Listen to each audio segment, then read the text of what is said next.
Hello everyone, কেমন আছেন সবাই? চলে আসলাম ছোট্ট একটি ব্লগ নিয়ে।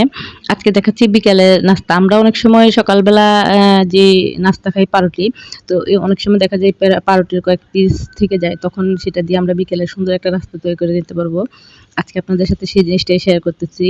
তো সবাইকে অনেক, অনেক ধন্যবাদ আমার সাথে আসলে থাকার জন্য, আমার ভিডিওগুলো দেখার জন্য। আর যাদের কাছে আমার ভিডিওটা ভালো লাগে লাইক, কমেন্ট করে পাশে থাকবেন। আর যদি চ্যানেলটা ভালো লাগে তাহলে সাবস্ক্রাইব করে দিয়ে পাশে থাকতে পারেন। এখানে কিন্তু এই রেসিপিটা করতে আপনার তেমন কোনো খরচ হবে না বা তেমন কোনো কিছু জানা লাগেও না। বাসায় থাকা আপনার যে উপকরণগুলো আছে ওগুলো দিয়ে আপনি খুব সহজে এই জিনিসটা করে নিতে পারেন। তো আমি এখানে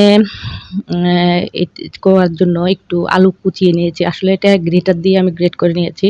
আপনারা চাইলে এটা হাতেও কুচি করে দিতে পারেন। আর পেঁয়াজ লাগতেছে। আমি সবকিছু আসলে রেডি করে নিয়েছি। এখানে কিছু মসলা লাগতেছে। তো আমি পেঁয়াজটা দিয়ে তার মধ্যে একটু হলুদের গুঁড়ো, মরিচের গুঁড়ো, জিরে ধনে গুঁড়ো, আদা বাটা, একটু গরম মসলা বাটা, একটু বিট নুন দিয়ে তারপরে সেই গ্রেট করা আলুগুলো দিয়ে দিলাম। দিয়ে এক ফালি লেবুর রস চিপে দিয়েছি আর একটা ডিম ফাটিয়ে দিয়েছি। দিয়ে এই জিনিসটাকে খুব ভালো করে মেখে নেব। আপনারা বিট নুন দিলে কিন্তু সাদা নুনও লাগবে, পরিমাণ মতো সাদা নুনটাও দিয়ে নেবেন। আসলে মশলাটার মাপ বলা যায় না। কারণ আপনার ইনগ্রিডিয়েন্ট অনুযায়ী আপনি কিন্তু কম বেশি আপনার লাগতেছে। তো সেই অনুযায়ী আপনি দিয়ে নেবেন। তারপর আমি ওটা মেখে রেখে তার মধ্যে আমি পাউরুটিগুলো ভিজিয়ে একটু হালকা পানি দিয়ে ভিজিয়ে সেই পানিটা আবার ঝরিয়ে নিয়েছি। ঝরিয়ে নিয়ে তারপর আমি এটার সাথে এটা মিক্স করে দিলাম। আপনি এটা পাউরুটি আপনার কম বেশিও লাগতে পারে। যদি আপনি এটার থিকনেসটা যতটা বাড়াবেন সেই অনুযায়ী কিন্তু আপনার পাউরুটিটা লাগবে। আমার এখানে মোট ৪ পিস পাউরুটি লেগেছিল। আমি ২ পিস আপনাদেরকে দেখিয়ে করেছিলাম। আর ২ পিস যখন আমার লাগবে তখন আমি সেই ২ পিস আবার দিয়ে দিয়েছি ওটার সাথে। দিয়ে আমি যাতে এটাকে একটু জাস্ট বল করতে পারি আরকি হাত দিয়ে। ওরকম একদম খুব মসৃণ বল না। জাস্ট একটু বল করে নিয়েছি। নিয়ে জাস্ট তেলে ছাড়ার জন্য। তো ওভাবে করে নিয়েছি।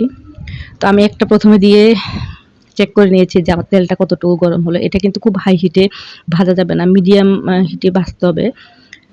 মিডিয়াম হিটে যদি আপনি না ভাজেন তাহলে কিন্তু এটার ভেতরের অংশটা কাঁচা থেকে যেতে পারে। তো সেইভাবে আমি আসলে একটা চেক করে নিয়ে পরে আমি আস্তে, আস্তে করে সবগুলো ভেজে নিচ্ছি। আপনারা এটা মিডিয়াম হিটে করে আস্তে, আস্তে করে ভেজে নেবেন। একদম যখন লাল হয়ে যাবে তখন আপনি এটাকে তুলে নিবেন। তাতে কিন্তু হয় ভিতরেরটা ভালো করে সেদ্ধ হবে আর উপরের অংশটা খুব ক্রিস্পি হয় এটাতে। যেহেতু আমার আলুটা আসলে কাঁচা যার জন্যই আমি এভাবে মিডিয়াম হিটে ভেজে নিচ্ছি। আপনারা কিন্তু চাইলে এটার মধ্যে সিদ্ধ আলুটাও ব্যবহার করতে পারেন। তো আমার এগুলা আমি সবগুলা ভেজে তুলে আপনাদেরকে দেখাবো যে কেমন হলো। আর আমার ভিডিও সম্বন্ধে যদি আপনাদের কোনো কথা বা মতামত থাকে তাহলে প্লিজ কমেন্ট করে জানাবেন।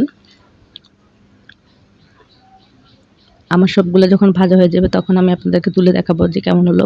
এই জিনিসটা আপনারা সসের সাথে যখন দিবেন বাচ্চারা কিন্তু খুব পছন্দ করে খাবে। আর একটা কথা বলে রাখি, বাচ্চাদের জন্য যদি হয় তাহলে ঝালের পরিমাণটা কম দিয়ে করবেন। তো আমার সবগুলো বানানো হয়ে গেল। কেমন লাগলো ভিডিওটা কমেন্ট করে জানাবেন।